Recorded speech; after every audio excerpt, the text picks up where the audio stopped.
আমরা কয়েকটি বিষয় নিয়ে কথা বলতে চাই। এই মুহূর্তে প্রচুর আলোচনা চলছে মনোনয়ন নিয়ে। বিএনপি এর মধ্যে মনোনয়ন ঘোষণা করেছে 200-র বেশি আসনে। এর পাশাপাশি এনসিপির কিছু কিছু মনোনয়নের খবর আমরা পাচ্ছিলাম, সেখান থেকে আলোচনা শুরু করতে চাই। এর পাশাপাশি আজকে সরকারের তরফ থেকে সময় বেঁধে দেওয়া হচ্ছে 1 সপ্তাহ ঐকমত্যে পৌঁছানোর জন্য রাজনৈতিক দলগুলোকে, নাহলে সরকার নিজের সিদ্ধান্ত নেবে। সে ব্যাপারেও খানিকটা কথা বলতে চাই। 3 জন সম্মানিত অতিথি রয়েছেন আমাদের সাথে। আছেন রুমিন ফারহানা, ব্যারিস্টার ল, সাবেক সংসদ সদস্য, আইনজীবী, বাংলাদেশ সুপ্রিম কোর্ট। আছেন ডক্টর মোহাম্মদ আব্দুল মান্নান, তিনি কেন্দ্রীয় মজলিসের শুরার সদস্য, বাংলাদেশ জামায়াতে ইসলামী। এবং আছেন জনাব শাহেদ আলম, তিনি সাংবাদিক ও বিশ্লেষক। আপনাদের 3 জনকে স্বাগত আমাদের এই অনুষ্ঠানে। শুরুতেই জনাব শাহেদ আলম, আপনার কাছে আসতে চাই। সবশেষ আপনার সাথে স্ক্রিন শেয়ার করা হয়েছিল বোধহয় 2014 সালে। সেই নির্বাচনের সময় মনে পড়বে আপনার সেই দিনগুলোর কথা। একেবারে ভিন্ন প্রেক্ষাপটে এখন আজকে যখন এই মনোনয়নগুলো দেয়া হলো বিএনপির তরফ থেকে, আপনার কাছে কি মনে হয়েছে? আসলে নির্বাচন নিয়ে কি ধোঁয়াশা খানিকটা কাটছে, নাকি এখন অনিশ্চয়তা অনেকটাই থেকে গেছে? ধন্যবাদ মঞ্জুর। আমি খুবই খুশি আপনার সাথে বসতে পেরে, কারণ আপনার 24-এর আন্দোলনের যে রোল, এবং হঠাৎ করে এসে মনে হলো সামনে একজন ত্রাতা আসলো এবং কথা বলা শুরু করলো, এরপর আবার হঠাৎ করে আপনি আপনার কাজে ফিরে গেছেন, এমন না ওইটার সুবিধা নেওয়ার জন্য আপনি লালায়িত ছিলেন। সো আমি আসার পরে আপনার সাথে যে বসতে পারবো, এটা আমার সৌভাগ্য আজকে। তো আমি ওইটা বলেই শুরু করছি। এবং আমার 2 জন খুব প্রিয় মানুষ, রুমিন ফারহান আমার খুব প্রিয় মানুষ, আব্দুল মান্নান ভাই আমার খুব প্রিয় মানুষ। আজকে সবাই নির্বাচনমুখী, এ বিষয়ে কোনো সন্দেহ নাই। আজকে যখন আপনি দেখবেন যে সোশ্যাল মিডিয়া, গণমাধ্যম এবং সব জায়গায় নমিনেশন নিয়ে আলোচনা হচ্ছে, এবং খুবই ইন্টারেস্টিংলি বিএনপি নমিনেশন ঘোষণার সাথে সাথেই ধরেন এনসিপির নমিনেশনগুলো ঘোষিত হয়ে গিয়েছে, আর ওনারা তো বহুত আগে থেকেই শুরু করেছেন। তো সব দিককে হিসেব বলে যে আমরা সত্যি সত্যি একটা নির্বাচনের রাস্তায় ঢুকে গিয়েছি। এবং আপনি রাস্তার রিক্সাওয়ালা, ড্রাইভার, উবার ড্রাইভার, সবজি বিক্রেতা, যার কাছেই শুনবেন যে সবাই অধীর আগ্রহে অপেক্ষা করছে নির্বাচন হবে, নির্বাচন নিয়ে। সুতরাং আমার মনে হয় যে নির্বাচন কেন্দ্রিক যেসব টেনশন এগুলো আছে, এগুলো থাকবে, কিন্তু আমরা নির্বাচনে ঢুকে গিয়েছি। সেক্ষেত্রে যে মনোনয়নগুলো দেওয়া হলো, অনেক বিএনপির হেভিওয়েট প্রার্থী বাদ পড়েছেন, ক্ষেত্র বিশেষে প্রতিবাদও হয়েছে। আপনার কাছে কেমন মনে হয়েছে এখন পর্যন্ত মনোনয়ন? দেখুন, ইটস এ মিক্সড ফিলিংস। এই কারণে মিক্সড ফিলিংস যে এত বড় একটা দল, 300 আসনে তাদেরকে ডিল করতে হচ্ছে, এবং একাধিক আসনে, একাধিক না, প্রায় 300 আসনেই প্রত্যেক আসনে মিনিমাম 3 থেকে 4 জন করে নমিনেশন, মানে প্রত্যেকেই যোগ্য। সেখান থেকে আমি যদি বলি যে হ্যাঁ, আমি যাকে নমিনেশনে চেয়েছি তার নমিনেশন হয়নি, আবার আমি এমন এমন নমিনেশন দেখেছি যেগুলা দেখে আমি খুবই খুশি হয়েছি। হ্যাঁ, আমি যদি স্পেসিফিক করে আমার কাছে জানতে চান, কারোর পক্ষপাতিত্ব করা ঠিক হবে না, যেহেতু আমি মনে করি যে 300 আসনেই এই দলের জয়ের জন্য শুভাকাঙ্ক্ষী হিসেবে আমি একজন কাজ করছি, মানে আমার যত কাজ কথাবার্তা তো এটাই। সেই হিসেবে আমি চাই যে 300 আসনেই তারা ভালো করুক।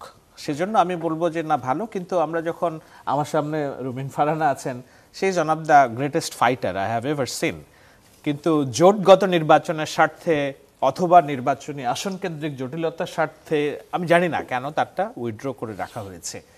আমাকে যদি ব্যক্তিগতভাবে জিজ্ঞাসা করেন, আমি খুশি জনাব তারেক রহমান বগুড়া 6 থেকে ইলেকশন করছেন, বেগম খালেদা জিয়া। আমি সারা জীবন, মানে গত 14 ইলেকশন যেটা বললেন যে ইলেকশন আসে, ইলেকশন না, তারপর থেকে সবসময় আমি স্বপ্ন দেখেছি যে একদিনের জন্য হইলেও তিনি আবার সংসদে যান, কিংবা প্রধানমন্ত্রীর আসন অলঙ্কৃত করুন। এগুলো আমার ব্যক্তিগত দুর্বলতা, এটা পাবলিকলি বলা ঠিক কিনা আমি জানি না। তো সেই জায়গাগুলো তো ভালো হয়েছে। কিশোরগঞ্জের ফজলুর রহমান সাহেব, যাকে একেবারেই কোণঠাসা করার রাজনীতি করা হয়েছে, তিনি নমিনেশন পেয়েছেন, এবং আওয়ামী লীগ এবং মুক্তিযুদ্ধের পক্ষের একটা বড় অংশের মানুষের সফট কর্নার তার প্রতি আছে। তো সেই জায়গা থেকে তাকে 3 মাসের জন্য বহিষ্কার করা হয়েছিল, আপনি জানেন, কিন্তু নমিনেশনে ঠিকই তাকে দেয়া হয়েছে। এমন অনেক মানুষকে আমি চিনি যাদের সাথে দলটির ভারপ্রাপ্ত চেয়ারম্যান, তিনি 5 বছর কথা বলেন নাই, কিন্তু নমিনেশন দেওয়ার সময় ঠিকই নমিনেশন দিয়েছেন, কারণ তিনি দেখেছেন যে উইনিং ক্যাপাসিটি কোথায়, হ্যাঁ, সেইটা সর্বোচ্চ। এবং এক পরিবারের দ্বিতীয় ব্যক্তিকে নমিনেশন তিনি দেন নাই, যেমন সালাউদ্দিন আহমেদ সাহেবের ওয়াইফ হাসিনা আহমেদ। আমি আরও অনেক নাম বলতে পারবো, আমার লিস্ট ধরে ধরে নাম বলতে পারবো। স্থায়ী কমিটির সদস্য নজরুল ইসলাম খান, রুহুল কবির রিজভী যদি গণতন্ত্রের জন্য ওনার ভূমিকার কথা আমরা বলি, তাহলে he is one of the single most figure যে দিনের পর দিন রাস্তায় একটা চাদর মুড়ি দিয়ে বসে বিএনপি নামক দলটার অস্তিত্ব টিকিয়ে রেখেছেন। তিনি নমিনেশন পান নাই। তারেক রহমানের অত্যন্ত ঘনিষ্ঠজন, আমার প্রিয় মানুষ হুমায়ুন কবির, উনি পররাষ্ট্র বিষয়ক বড় দায়িত্ব পালন করেন, ওনাকে নমিনেশন দেওয়া হয় নাই, কিন্তু মাঠে যিনি দায়িত্ব পালন করেছেন ইলিয়াস আলীর স্ত্রী লুনা রুশদি, ওনাকে নমিনেশন দিয়েছেন। তো এরকম অগণিত আমি এক্সাম্পল দিতে পারবো যে দলের জন্য, ক্যালকুলেশনের জন্য অনেক জায়গায় নমিনেশনকে কাট করা হয়েছে এবং it's a very tough job, এবং সেই টাফ জবটা হয়েছে।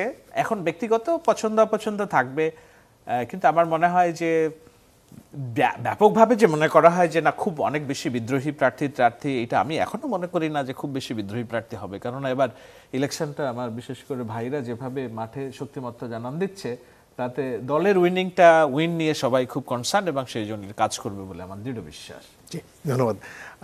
রুমিন ফারহানা, আপনার কাছে আসতে চাই। যেমনটা শাহেদ আলম এইমাত্র বলছিলেন যে আপনার কাঙ্ক্ষিত যে আসন সেখানে এখন পর্যন্ত ফলাফল জানা যায়নি, কি পাচ্ছেন বিএনপির টিকিট।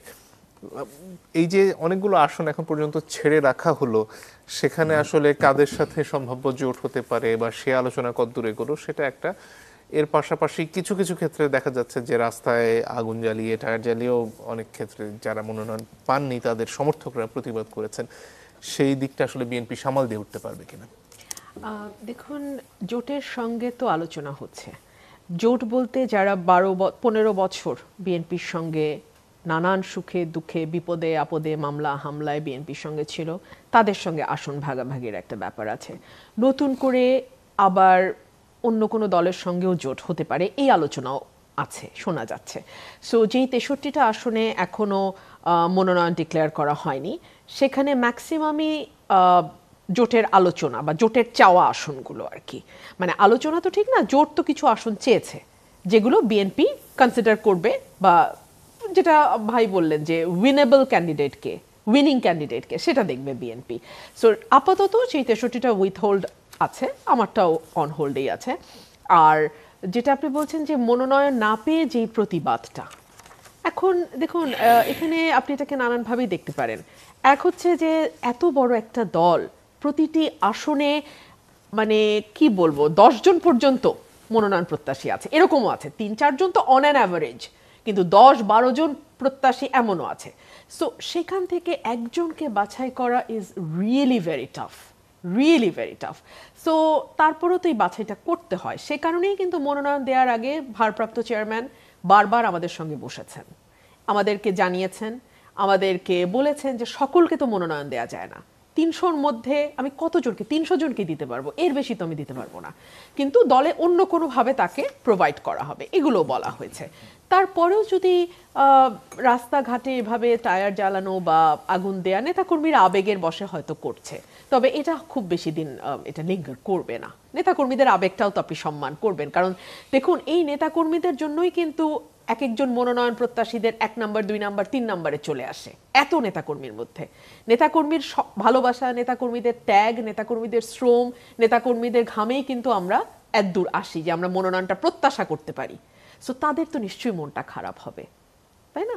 সেটাও আমাদের সম্মান করতে হবে। আমি আপনার সাথে মানে আপনি নামগুলো বলবেন, কিন্তু আমাকে একজন দেখতে দেখতে পাঠিয়েছে নামগুলো বলার জন্য, যেমন রুহুল কবির রিজভী, শামসুজ্জামান দুদু, মোয়াজ্জেম হোসেন আলাল, আসাদুজ্জামান রিপন, হাবিবুন নবী খান সোহেল। 400-500 মামলা শেখ হাসিনা তার বিরুদ্ধে দিয়েছে। সুলতান সালাউদ্দিন টুকু, ছাত্রদলের সভাপতি, আফরোজ আব্বাস, নিপুণ রায়, সৈয়দ আশরাফি পাপিয়া, রুমিন ফারহানার কথা লিখছে, সেলিমা রহমান, আসলাম চৌধুরী, স্ট্যান্ডিং কমিটি মেম্বার, হ্যাঁ, নাজিমুদ্দিন আলম, ফজলে আজিম, মামুন হাসানের মতো। এই মানে আপনি এই লিস্ট শেষ করতে পারবেন না। আপনি কি মানে কাকে অভিযোগ করবেন, কোথায় অভিযোগ করবেন? একটা প্রশ্ন থাকে অনেক সময় যে নির্বাচন যখন ঘনিয়ে আসে অনেকে স্বতন্ত্র হিসেবে প্রার্থিতায় চলে আসেন, নির্বাচনে প্রতিদ্বন্দ্বিতা করেন, সেটা আসলে বিএনপি ঠেকাতে পারবে কি? এটা না আজকে মাত্র মনোনয়ন তো না, প্রাথমিক তালিকা বলছেন আমাদের সম্মানিত সম্ভাব্য তালিকা, প্রাথমিক তালিকা। তো প্রাথমিক তালিকা আবার সেক্রেটারি জেনারেল এটাও বলছেন যেটা মানে অ্যাডও হতে পারে, আবার এখান থেকে চেঞ্জও হতে পারে, আবার নতুন কেউ যুক্তও হতে পারে। আর 63টা আসন তো এখনো ডিক্লেয়ারই হয় নাই। সো এত দ্রুত আসলে কে স্বতন্ত্র দাঁড়াবেন বা কাদের দাঁড়ানোর সম্ভাবনা আছে এটা বলাও কিন্তু খুব ডিফিকাল্ট। আর এর মধ্যে আমি দেখলাম যে নারী প্রার্থী যদি 5% বিএনপি রাজি হয়, যেহেতু শাহেদ আলম ভাই কয়েকজন নারী প্রার্থীর নাম বললেন, 9 জন প্রার্থী এখন পর্যন্ত। 5% যদি 10 জন, তাহলে এখনো 5 জন কিন্তু বাকি আছে। সো এটাও মাথায় রাখতে হবে।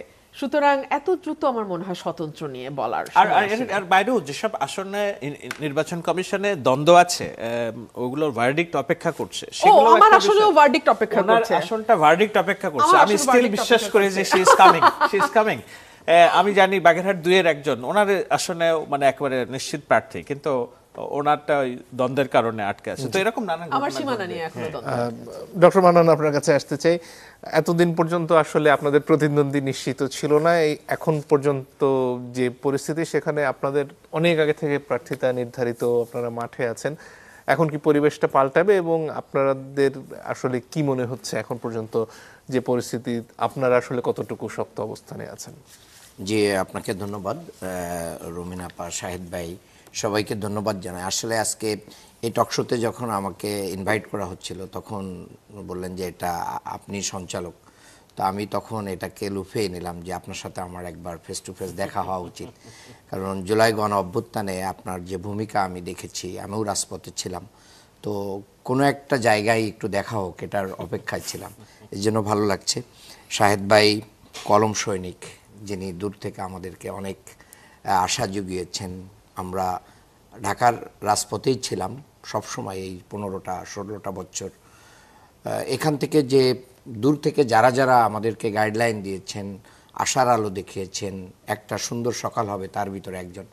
আর রুমিন আপার সাথে তো আমার অনেকবার দেখা হয়েছে, আমি প্রত্যাশা করি আপা তার স্থান ফিরে পাক।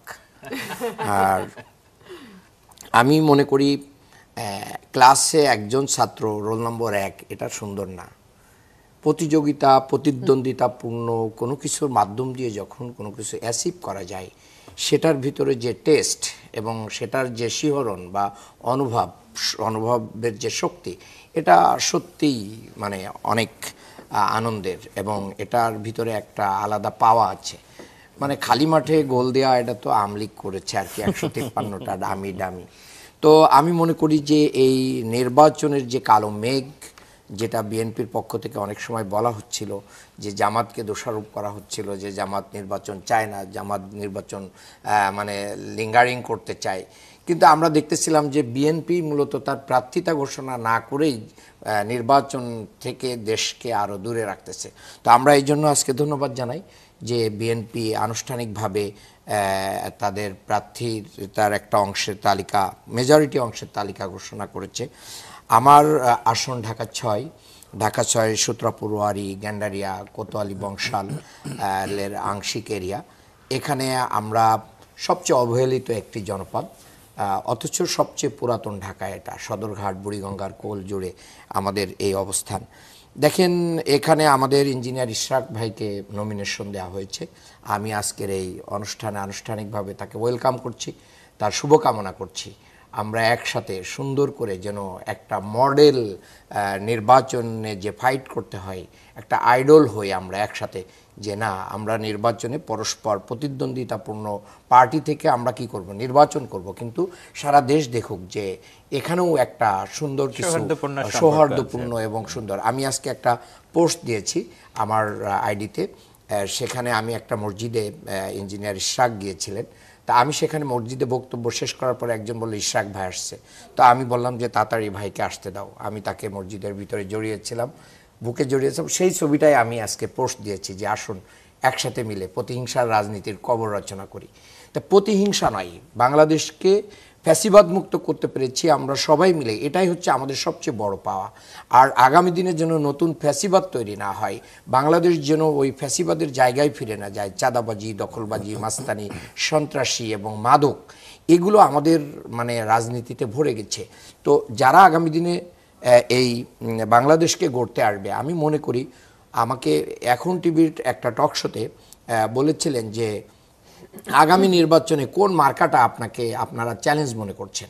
আমি বললাম যে না, আমি কোনো মার্কাকে চ্যালেঞ্জ মনে করি না, কোনো দলকেও চ্যালেঞ্জ মনে করি না, আমি ব্যক্তিকে চ্যালেঞ্জ মনে করি।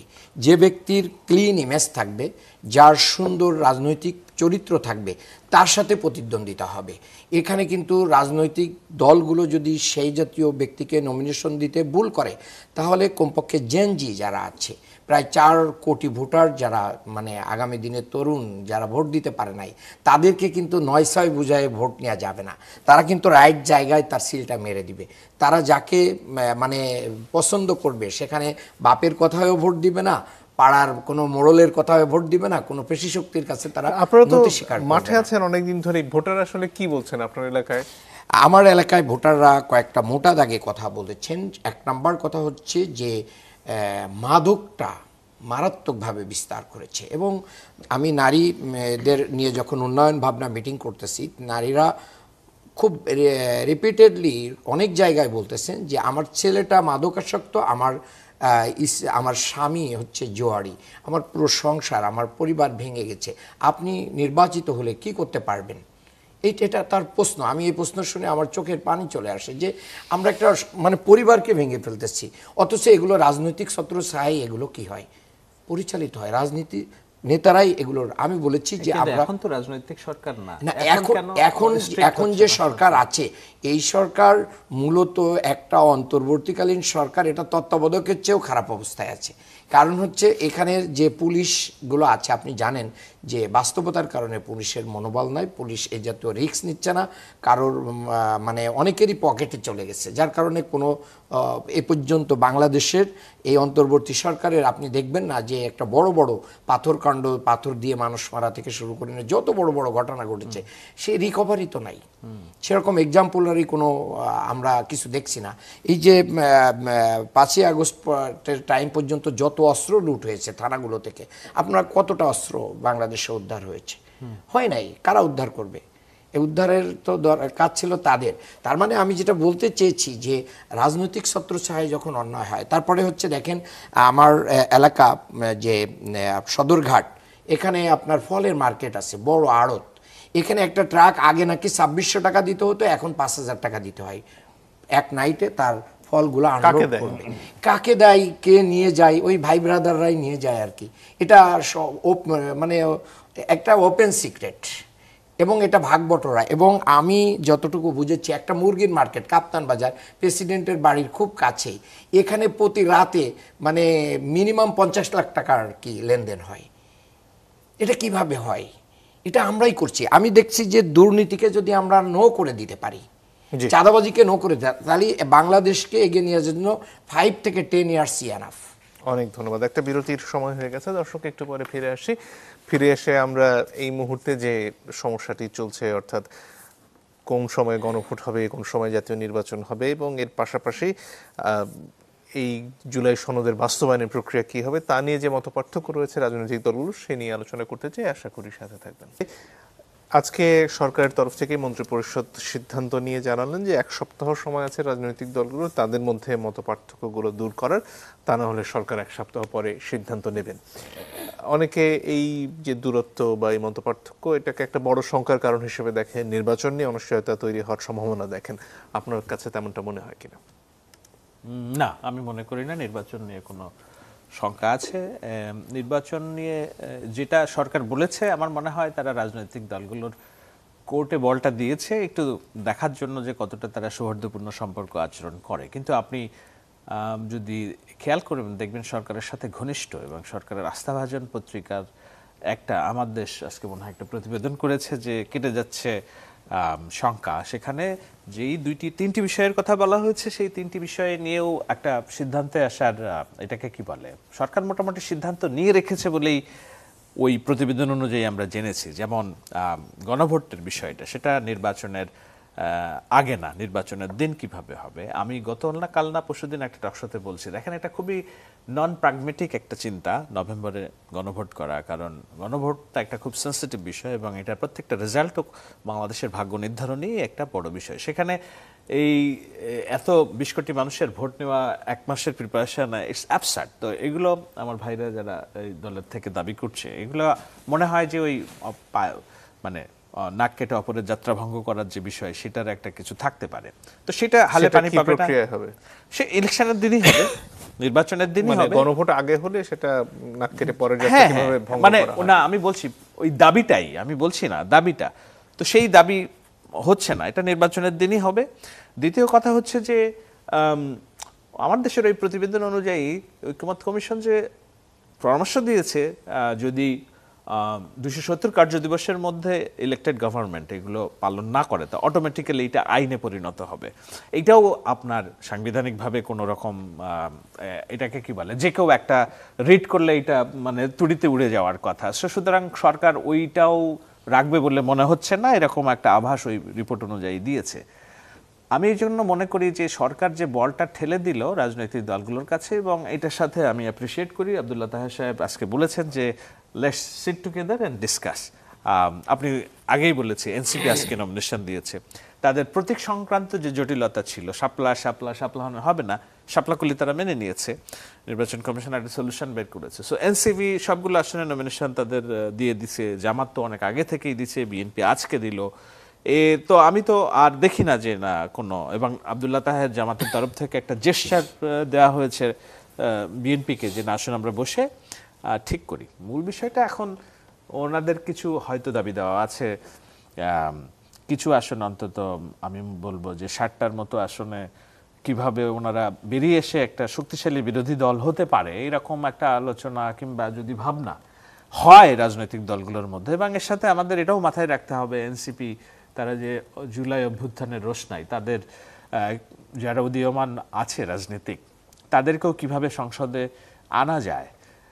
শুধু উনি না, আরও অনেকের কথাই বলি, এবং আমি যতদূর জানি যে বিএনপি যারা পরিচালনা করেন, আমি বলছি না কারোর সাথে আমার যোগাযোগ আছে, কিন্তু উঠতে বসতে অনেকের সাথে আলোচনা হয়, তো তারাও অনেক উজ্জ্বল মুখকে সংসদে দেখতে চান, না হলে সানজিদা তুলিকে মায়ের ডাকের নমিনেশন দিতেন না, তাই না?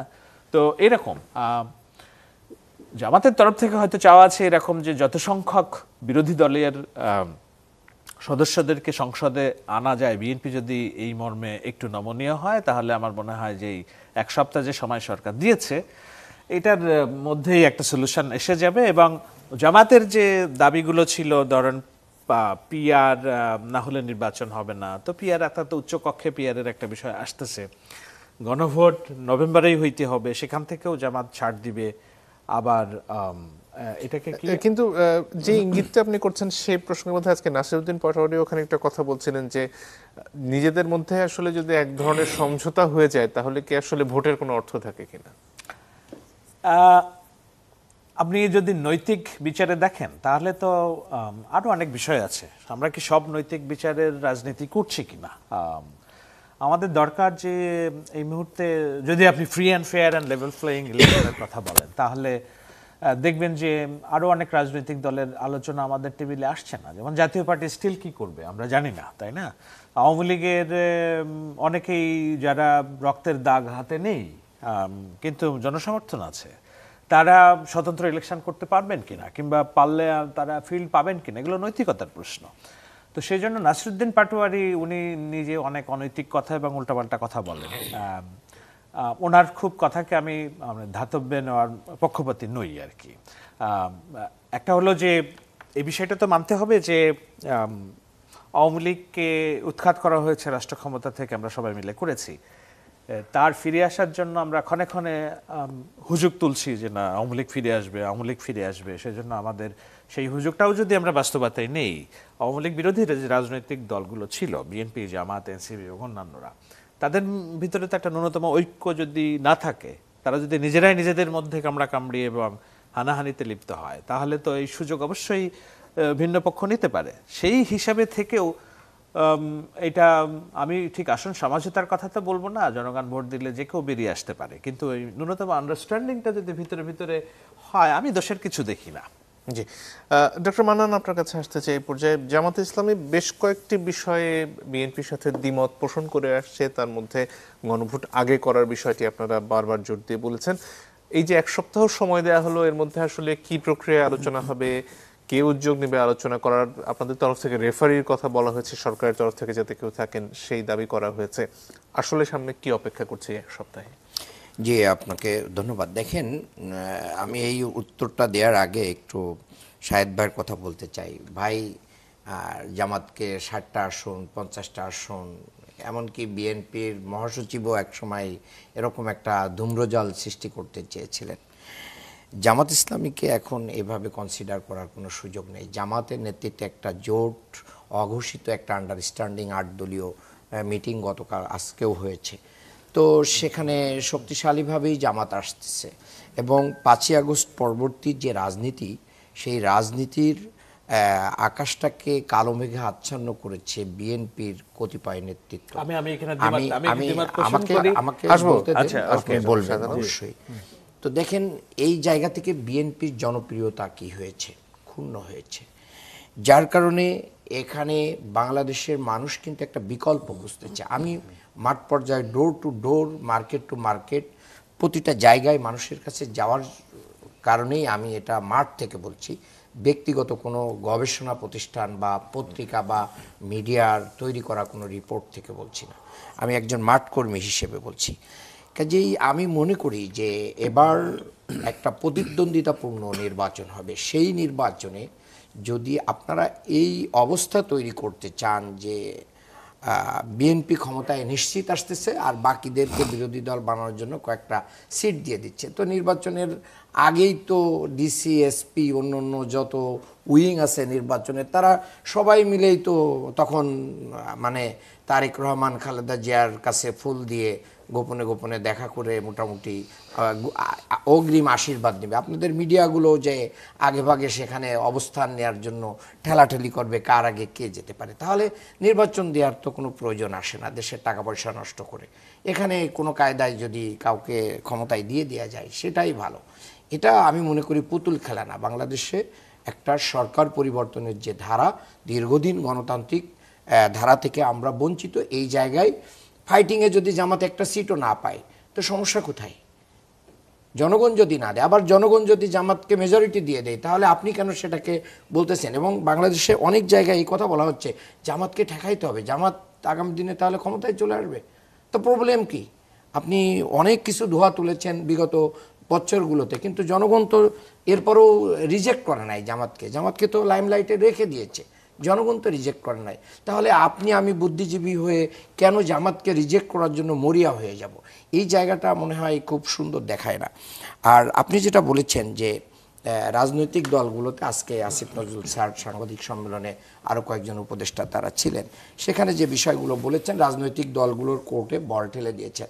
উনি আজকে বলার আগের দিন ডাক্তার সৈয়দ আব্দুল্লাহ মোহাম্মদ তাহের ভাই কিন্তু রাজনৈতিক দল, বিশেষ করে বিএনপিকে প্রতি আহ্বান জানিয়েছেন যে আসুন আমরা বসি, আমরা আলাপ আলোচনার মাধ্যম দিয়ে ফ্যাসিস্ট বিরোধী যে শক্তি আমরা এখানে আছি, আমরা আলাপ আলোচনার মাধ্যমে এই অবস্থার সমাধান করি। আপনি দেখেন যে ঐকমত্য কমিশন যে আলোচনাগুলো করেছে, সেখানে যদি রাজনৈতিক দলগুলো যদি সহযোগিতা না করতেও, তাহলে কি ঐকমত্য কমিশন তার নিজস্ব কোনো ক্যারিসমেটিক অবস্থা দিয়ে এই জায়গায় আনতে পারতো না। তবে হ্যাঁ, তাদের একটা বড় অ্যাচিভমেন্ট হচ্ছে তারা মানে ঘন্টার পর ঘন্টা ধৈর্য ধরে এই কাজগুলো করে গেছে। এর জন্য তারা অনেক বেশি থ্যাঙ্কস পাওয়ার উপযুক্ত। এত ধৈর্য আলী রিয়াজ স্যার সহ অন্যান্য যারা আছেন, আমি মনে করি এটা ব্যাপক ধরনের বাংলাদেশকে নতুন জায়গায় নিয়ে যাওয়ার জন্য তারা পরিশ্রম। এখানে আজকে মির্জা ফখরুল ইসলাম আলমগীর একটা অভিযোগ করেছেন যে বিএনপিকে সংস্কার বিরোধী হিসেবে দেখানোর একটা চেষ্টা চলছে, এবং এটা বিভিন্ন সময় আপনারাও বলেছেন, সেটার কারণটা কি? এটা আসলে দেখানোর চেষ্টা হচ্ছে না, এটা বিএনপি অলরেডি তাদের কার্যক্রম দিয়ে প্রুভ করেছে যে তারা এই মুহূর্তে সংস্কার চাচ্ছে না, তারা এই মুহূর্তে গণভোট চাচ্ছে না, তারা এই মুহূর্তে প্রেসিডেন্টকে না, জনগণের কথা বলছি, প্রেসিডেন্টের অপসারণ চাচ্ছে না, এই মুহূর্তে আওয়ামী লীগের চাচ্ছে না। এই যে অনেকগুলো কার্যক্রমে এখনই না, আবার মানছেন, কিন্তু প্রেসারে পড়ে জনগণের যে এই যে 10 বছর ক্ষমতার মেয়াদ, তারপরে হচ্ছে মনে করেন সরকারি দল বিরোধী মানে দলীয় প্রধান, সরকার প্রধান, এই যে তারপরে পেয়ার সিস্টেমে উচ্চকক্ষ নিম্নকক্ষটা মানেনি নাই, কিন্তু উচ্চকক্ষে মানবেন কি না মানবেন এখনও কিন্তু কনফার্মেশন দেয় নাই। তাহলে মূলত জনগণের কাছে ঐকমত্য কমিশনের লং টাইম আলাপ আলোচনার মাধ্যম দিয়ে এটা জনগণের সামনে স্পষ্ট হয়েছে যে বিএনপির কারণে সংস্কারটা লেট হচ্ছে এবং এখনও কোনো একটা মানে কনক্লুশনে আসা যাচ্ছে না। এই জায়গা জনগণের কথা, এটা কোনো দলের কথা না। জি ধন্যবাদ। রুমিন ফারহানা, বিএনপি সংস্কার চাইছে না এবং বিএনপি নির্বাচনের জন্য যে আসলে প্রস্তুতি সেখানে এখন পর্যন্ত যে মতপার্থক্য থেকে গেছে তার জন্য দায়ী, যেটা একটু আগে জনাব মান্নান বলছিলেন, সেটার ব্যাপারে আপনার মন্তব্য শুনতে চাই। আপনি 19 দফা বলেন, ভিশন 2030 বলেন, 31 পয়েন্টস বা 31 দফা বলেন, এই সব কিছু বিএনপি দিয়েছে। এখন নোট অফ ডিসেন্টকে যদি আপনি প্রতারণামূলকভাবে মানুষকে ভুল বোঝাতে চেয়ে আপনি যদি এটাকে বলেন যে বিএনপি সংস্কার চাইছে না, আপনি এটা বলতে পারেন, কিন্তু মানুষ কিন্তু বোঝে। এক, দুই হলো নোট অফ ডিসেন্ট কিন্তু জামাতের তরফ থেকে এসছে, সব দল থেকে এসছে, এক এক দল এক এক দিকে নোট অফ ডিসেন্ট দিচ্ছে। আমি শুধু একটা উদাহরণ দিই, আমাদের দ্বিতীয় যেই ধারাটি পরিবর্তনের কথা বলা হয়েছে বাংলাদেশি জাতীয়তাবাদ সংক্রান্ত, সেখানে 3টা দল নোট অফ ডিসেন্ট এসছে 3 রকম ভাবে, এনসিপি দিয়েছে, জামাত দিয়েছে, বিএনপি দিয়েছে। সো নোট অফ ডিসেন্ট মানে সংস্কার না চাওয়া বিষয়টি তেমন নয়, অথবা গণভোট এবং নির্বাচন একসাথে হোক সেটা চাওয়া মানে সংস্কার না চাওয়া তাও কিন্তু নয়, কিংবা 270 দিনের মধ্যে কার্যদিবসের মধ্যে সংস্কার বাস্তবায়ন না হলে অটো বাস্তবায়িত হয়ে গেছে বলে ধরে নেয়া, এটাও সংস্কারকে না বলা নয়। আমি বরং আপনাকে একটা ছোট খবরের দিকে দৃষ্টি আকর্ষণ করি। ধরুন এই যে 84টা দফা নিয়ে মাথা ঘামাতে ঘামাতে আমরা ভুলেই যাচ্ছি যে বাংলাদেশে বিনিয়োগ এখন কোভিডকালীন সময়ের চেয়েও নিচে নেমে গেছে। আমরা ভুলেই গেছি যে 300-র উপরে গণপিটুনিতে মানুষ হত্যা করা হয়েছে গত 1 বছরে। আমরা ভুলেই গেছি যে 360টার উপরে মব হয়েছে 365 দিনের মধ্যে। আমরা এগুলো নিয়ে আর আলোচনা করছি না। আমরা এখন মানে উচ্চকক্ষ নিম্নকক্ষ, প্রধানমন্ত্রী মেয়াদ, তারপর প্রধানমন্ত্রীর সঙ্গে রাষ্ট্রপতির ক্ষমতার ভারসাম্য, এগুলো নিয়ে খুব ব্যস্ত। আপনাকে একটা ছোট্ট উদাহরণ দিই। জনপ্রশাসন সংস্কার কমিশনের 208টা সুপারিশের মধ্যে আশু বাস্তবায়নযোগ্য হিসেবে চিহ্নিত করা হয়েছিল 18টিকে। এটা দৈনিক সমকালের একটা রিপোর্ট। তার মধ্যে থেকে অপেক্ষাকৃত সহজে বাস্তবায়নযোগ্য মাত্র 8টা প্রস্তাব চিহ্নিত করা হয়েছে, তার একটাও বাস্তবায়ন হয়নি, 3টা আংশিকভাবে হয়েছে। সেই 3টা কি কি? মহাসড়কে ফিলিং স্টেশনে স্বাস্থ্যসম্মত শৌচাগার, নাগরিকের পাসপোর্ট পাওয়ার মৌলিক অধিকার এবং সরকারি দপ্তরে নির্দিষ্ট বিরতিতে গণশুনানি নিশ্চিত করা। এই 3টা আংশিকভাবে হয়েছে। কোথায় 208 আর কোথায় আশু বাস্তবায়নযোগ্য 18? তার মধ্যে মাত্র 3টা। সো আপনি আসলে সংস্কার বলতে কি বোঝেন? পণ্ডিতরা একরকম বোঝে সংস্কার, যারা দলের স্বার্থে সংস্কারকে ব্যবহার করতে চায় যে যত দেরিতে হয় সংস্কার বা বিচারের জজবা তুলে নির্বাচনটাকে যত পিছানো যায় তাতে আমার হয়তো 2টা সিট বেশি হইলো বা কম হইলো, দলীয় স্বার্থে যারা এটাকে দেখে তারা সংস্কার একভাবে বুঝে। আমি তো গ্রামের একেবারে কৃষক, খেটে খাওয়া মানুষ, ছোট দোকানদার, টেম্পু চালক বা আপনার অটোরিকশা চালক, তাদের সঙ্গে যখন কথা বলি, আমি বলি আপনারা পরের সরকারের কাছে কি চান? তারা বলে আমরা সস্তায় চাল চাই, আমরা প্রতিটা জিনিস যেগুলো এখন এত দাম দিয়ে কিনতে হয় আমরা কিনতে পারি না, নিত্য পণ্য, সেটা আমরা কম দামে পেতে চাই।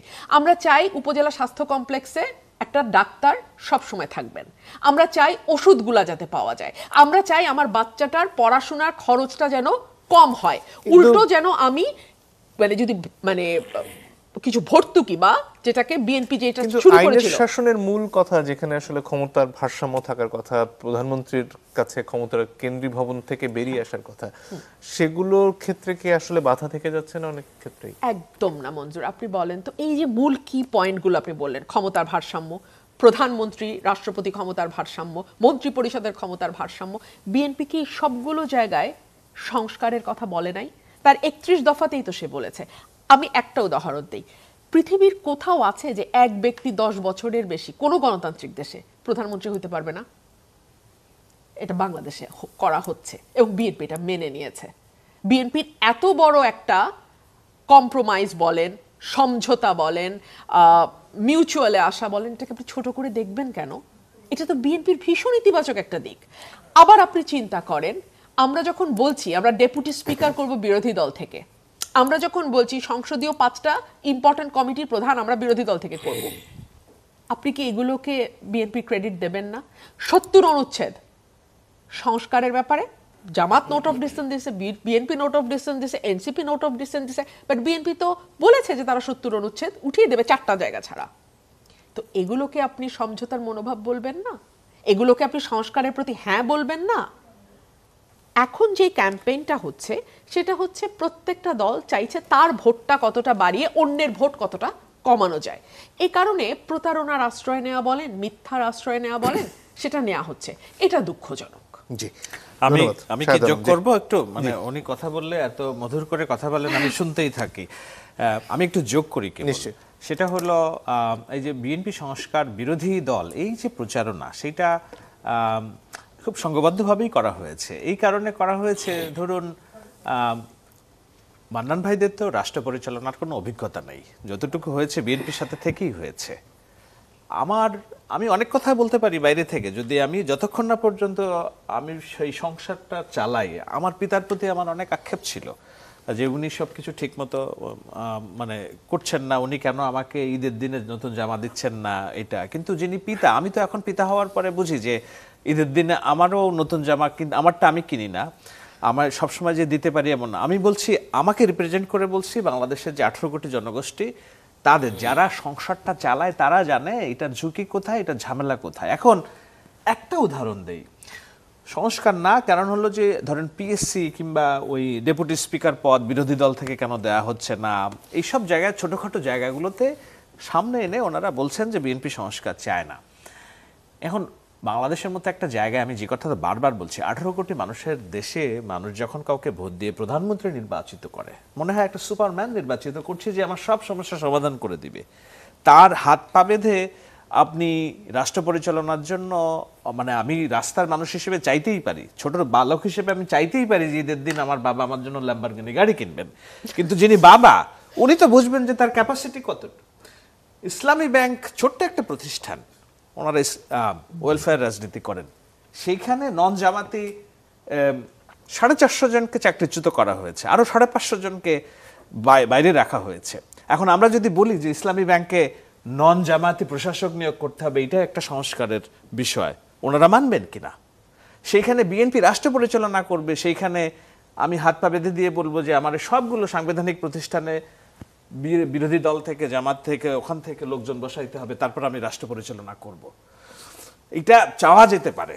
একজন ক্ষুদ্র বাচ্চা, নাবালক বাচ্চা হিসেবে আমি আমার সংসারে বলতে পারি যে আমার এখানে এই থাকবে। কিন্তু সাংবিধানিক প্রতিষ্ঠানগুলোর দলীয়করণকে একটা অন্যতম বড় সমস্যা হিসেবে ছিল না গত 15 বছর? 15 বছরের সমস্যা, জি, সুযোগ 15 বছরের সমস্যা ছিল, এটা ছিল, কিন্তু আপনাকে এর সাথে তো অনেকগুলো বিষয় ছিল। আপনাকে 15 বছরের সমস্যা ছিল, এই কারণে শেখ হাসিনা মাফিয়া হয়েছে, মানুষ চাকরি বাকরি পায় নাই। এখন কি পাচ্ছে কিনা? ডক্টর ইউনূসের গত 1 বছরের যে নিয়োগ প্রক্রিয়া, সেই নিয়োগ প্রক্রিয়ায় যেই স্বচ্ছতা মেনটেন করে নিয়োগ দেওয়ার কথা আপনারা বলছেন, যেটা মানুষ নির্বাচিত করবে একটা সরকারকে, সেটা যেই সরকার হোক, জামাত ইসলামের ক্ষমতায় যেতে পারে, এনসিপিও যেতে পারে, বিএনপিও যেতে পারে, মানুষ নির্বাচিত করে যাদেরকে এইসব রাষ্ট্র পরিচালনার প্রতিষ্ঠানগুলো পরিচালনার জন্য দায়িত্ব দিচ্ছে, তাদের হাত পা বেঁধে দেওয়ার যে বিষয়, আপনি চাচ্ছেন এমন একটা সরকারের থেকে, যেই সরকার নির্দলীয় সরকার, কিন্তু গত 14 মাসে তারা এই এক্সাম্পলগুলো ক্রিয়েট করতে পারেনি, সেইটা আপনি চাচ্ছেন একজন নির্বাচিত সরকারের কাছ থেকে। এটা কি স্ববিরোধিতা নয়? নির্বাচিত প্রতিনিধির কাছ থেকে কি বেশি প্রত্যাশা করাও স্বাভাবিক নয়? অবশ্যই, আমি সেই জন্য বলছি, আপনার যখন প্রত্যাশাটা বেশি, তখন যিনি কিংবা যারা রাষ্ট্র পরিচালনা করবেন তাদেরকে হাত পায়ে দড়ি বেঁধে আপনি বলবেন সাঁতার কাটো, এবং সাঁতার কাটতে কাটতে যদি তিনি হোঁচট খান, বলবেন যে উনি ব্যর্থ গভর্নমেন্ট, ওনার পদত্যাগ। যেটা আমি জানি জামাত ইসলামের একটা পরিকল্পনা আছে, যদি কোনোভাবে বিএনপি ক্ষমতায় আসে 3 বছর পর, ব্যর্থ গভর্নমেন্টের তকমা দিয়ে এবং সংস্কার বিরোধী তকমা দিয়ে জুলাই সনদ মানছে না, এটা আরেকটা অলরেডি জামাত ইসলাম বলছে যে এগুলো হচ্ছে যে ভয়, শঙ্কা। আব্দুল্লাহ তাহের বললেন না যে বিএনপির একটা খায়েশ আছে নতুন ফ্যাসিস্ট হওয়ার জন্য। সো এইসব ইস্যুগুলাকে যেন জিয়ে রাখা যায়, নির্বাচনের পরে একটা নির্বাচিত সরকারকে চাপতে ধরা যায়, সেজন্য গ্রাউন্ড রেডি করার একটা প্রস্তুতি হচ্ছে বলে আমি মনে করি। ডক্টর মান্নান, আমি মান্নান একটা ভাই, লাইন একটু যুক্ত করি। একটু পরে আসি আপনার কাছে, ডক্টর মান্নানের কাছে। আচ্ছা, না আপা বলো, এক লাইন বলো। আমি গতকালকেই দেখছিলাম যে জামাতের থেকে দাবি করা হচ্ছে স্বরাষ্ট্র মন্ত্রণালয় যাতে বিরোধী দল থেকে দেয়া হয়। আমি জানি না আপনারা কি নিউজটা দেখেছেন? হ্যাঁ, এরকম কিছু ওনাদের তো দাবি দেওয়ার শেষ নাই। এখন যদি এরকম হয় শেষমেশ দাবি যেতে যেতে হয় যে প্রধানমন্ত্রীও বিরোধী দল থেকে হবেন, এটা কি আসলে মানবার মতো? এবং এটা না মানলে আপনি সংস্কারের বিপক্ষে, তাই কি বলা যায়? জি ডক্টর মান্নান। আসলে চুন খায় যদি গাল পড়ে তাহলে দই দেখলেও ভয় করে। এটা একটা বড়ই আমি বলেছি মানে বিশ্বাসের সংকট। নির্মম কথা। আমি বলেছি বিশ্বাসের বাংলাদেশে তত্ত্বাবধায়ক সরকার ফিরিয়ে নিয়ে আসার জন্য কিন্তু বিএনপিকে বাধ্য করা হয়েছিল। বিএনপি সোজা আঙ্গুলে তত্ত্বাবধায়ক দেয় নাই, এর জন্য জনগণকে অনেক বড় স্যাক্রিফাইস করতে হয়েছিল। এটা আমাদের একটা চুন খাওয়া আর কি, বুঝতে পেরেছেন? তো বিএনপি যে সংস্কার করবে এটা জনগণ বিশ্বাস করে না। ক্ষমতায় যে বিএনপির দ্বারা দেশের সংস্কার হবে এটা জনগণ বিশ্বাস করে না। এই কারণেই যে 5ই আগস্টের পরে যে মানে অন্যায়, অবিচার, জুলুম সারা দেশব্যাপী হয়েছে, এই কারণে জনগণ এই আস্থায় নিতে পারছে না। নাম্বার 1, আমার ভাই বলেছেন যে রাষ্ট্র পরিচালনার অভিজ্ঞতা নেই। হ্যাঁ, রাষ্ট্র পরিচালনার বড় অভিজ্ঞতা নাই, কিন্তু আমাদের 2জন মন্ত্রী 3টা মন্ত্রণালয় চালিয়েছেন, তাদের বিরুদ্ধে 1টি টাকার দুর্নীতির কোনো অভিযোগ দেওয়া যায় না। আপনি প্লিজ আপনি বলবেন আপনার টাইম। সাংবিধানিক সংস্কার যেটা বাংলাদেশের বড়ই প্রয়োজন, সাংবিধানিক জায়গাগুলোকে কেন আমরা মানে ফ্রিডম দিতে পারি না? আমাদের ভয় কোথায়? এই জুজুর ভয় কেন আমাদের? এই জুজুর ভয় এই কারণেই যে আমরা অন্যায় করব, অবিচার করব, জুলুম করব, তালিকা পাঠাই দেবো পিএইচসিতে আর চাকরি হয়ে যাবে। ইতিমধ্যেই একজন নির্বাচিত হওয়ার আগেই বলছেন যে পিএইচসিতে আমরা অসুবিধা নেই, এগুলো দিয়ে দিব। আমার সাবেক স্বরাষ্ট্র প্রতিমন্ত্রী ভাই কিন্তু একথা বলেই দিয়েছেন। আবার গয়েশ্বরচন্দ্র রায় বলছে যদি কালকেই আমরা নামে যাই অন্তর্বর্তীকালীন সরকার কোথায় চলে যাবে তার কোনো ঠিক নেই। ভাই হুমকি ধুমকি দিয়ে তো আর রাজনীতি হয় না। আজকে যাদেরকে বলছেন অভিজ্ঞতা নেই, তা আমি বিনয়ের সাথে আপনাকে বলছি, এই অনভিজ্ঞ, আড়ি এবং গুয়ার যাই আপনি উপাধি দেন, তাদের নেতৃত্বেই ফ্যাসিজমের পতন হয়েছে, বাংলাদেশের মানুষ দ্বিতীয়বার স্বাধীনতা পেয়েছে। কাজেই অভিজ্ঞতাকে যদি আপনি বড় করেন তাহলে আমাদের কোন ঈদের পরে স্বাধীনতা আসতো সেটা আল্লাহ ভালো জানে। আপনি ওই ঈদ পর্যন্ত অপেক্ষা করতে পারতেন। আর বিনিয়োগ, আমি মনে করি এখানে বিএনপিরও অনেক দায় আছে।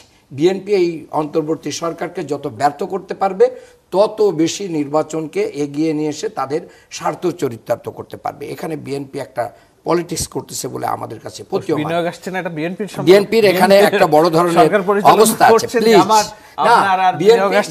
বিএনপি থেকে বিএনপির খুব কাছের ঘনিষ্ঠ জনরাই কিন্তু অর্থ উপদেষ্টার দায়িত্ব পালন করছেন। এরপরে মানুষ হত্যার কথা বলেছেন আমার আপা। বিএনপির হাতে 5ই আগস্ট থেকে এই প্রায় 1 বছরের বেশি কাল প্রায় 1.5 শতাধিকের বেশি মানুষ, এই 11 জন মারা গিয়েছে অক্টোবর মাসে। লাস্ট আমার কাছে আছে, দলিল আছে। 11 জন অক্টোবর মাসে বিএনপির নিজস্ব আন্তঃকন্দলে মারা গিয়েছে। এবং আজকে যে নমিনেশন হয়েছে, আমি জানি না যে এই যে ঘোষণা হয়েছে এটার পরে কালকে পর্যন্ত বা আগামী 2-3 দিনে আল্লাহ না করুক, আমরা দোয়া করি যাতে কারোর প্রাণ না যায়। উনি অনেকগুলো বিষয়ে কথা বলছেন। শেষ কথা এখানে হচ্ছে কি, ওনারা 2 জনে এক লাইনে বলতেছে আমাকে ডাবল টাইম দিতে হবে, আমাকে অনেক বেশি দিয়েছি। আমি এই জায়গা থেকে বলতে চাই যে শেষ কথা বলে দিচ্ছি, দেখেন হানাহানি নয়, আমরা সবাই কাঁধে কাঁধ মিলিয়ে আমরা ফ্যাসিস্ট তাড়িয়েছি। আসুন ছোটখাটো মতপার্থক্য ভুলে যে আমরা বাংলাদেশকে একটা আলাদা জায়গায় নিয়ে যাই, আর কাদা ছোড়াছড়ির রাজনীতি করি। আমার ভাই বলছেন যে বিএনপি সংস্কার করবে, এটা মানুষ বিশ্বাস করে না।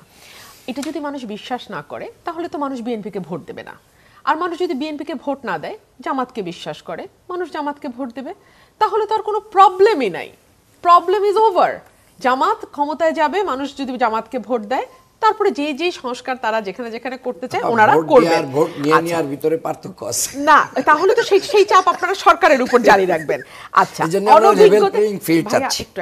অনভিজ্ঞদের নেতৃত্বে দেশ স্বাধীন হয়েছে, এটাকে না আমরা একটা গণ আন্দোলন বলছি।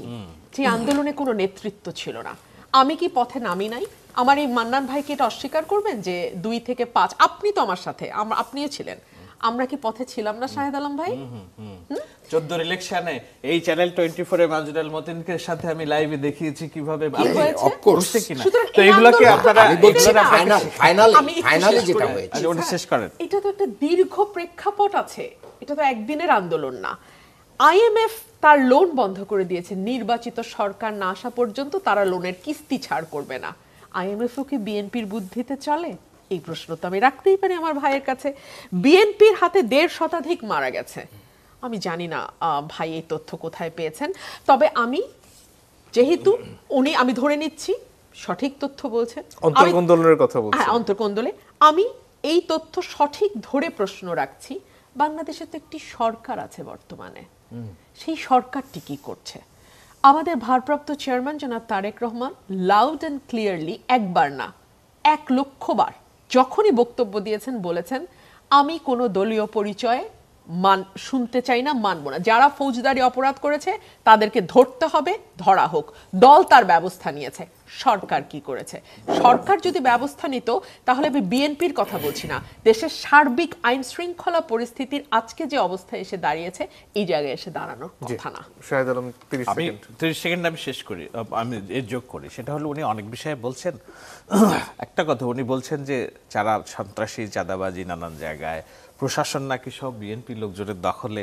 আমি ওই যে আপনারা আগাম বিজয় ঘোষণা করে দিচ্ছেন তো আগে, এই জন্য যে বাংলাদেশের 64 জেলার মধ্যে ডিসি অন্তত 38 থেকে 42 জন জামাত সমর্থিত ডিসি। জামাতের বাংলাদেশের বিশ্ববিদ্যালয়গুলোর সবগুলো অলমোস্ট ভিসি প্রশাসন জামাত সমর্থিত। এই সরকার যে চালায় মিনি সরকার, ভাই আল্লাহ আপনার হাত দ্বারাজ করুক, এটা যেন সত্যি হয় ভবিষ্যতে। এইটা বলা হয় যে এই সরকার চলছে মিনি জামাতের সরকার চলছে। হ্যাঁ, যে এখানে আপনি দেখেন এই সময় আসলে ফুরিয়ে গেছে। ইউনুসও কি জামাতের আমি প্রোডাক্ট? সেটা বলছি না, ডক্টর ইউনুসের হাত পা বাঁধা। এই সরকারের যত সিদ্ধান্ত গ্রহণ প্রক্রিয়ায় সবগুলো কি জায়গাগুলোতে যেটা জামায়াতের সাথে সংশ্লিষ্ট, তারা সময় বসে আসলে আছে। একেবারে ফুরিয়ে গেছে। আপনাদের তিনজনকে অনেক